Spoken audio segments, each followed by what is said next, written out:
Hello everyone, welcome back to my channel. Let's get ready to dive into a mouth-watering breakfast recipe treat with my avocado egg sandwich. It's simple, delicious and packed with nutrients, calling out all the brunch lovers. Let's get started. Let's take one avocado and smash it.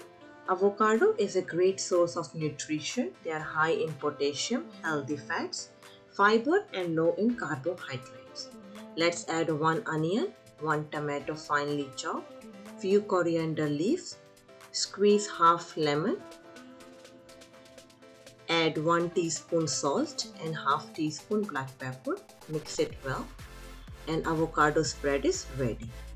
Let's add protein to our sandwich by adding boiled eggs. I will be using 1 whole egg and 1 egg white. Slice it into small pieces.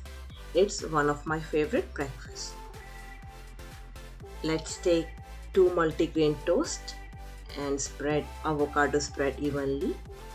Add a layer of lettuce, sliced tomato, boiled egg, and sprinkle your favorite seasoning.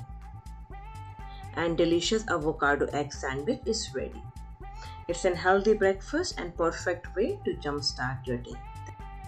Thanks for watching. Bye bye.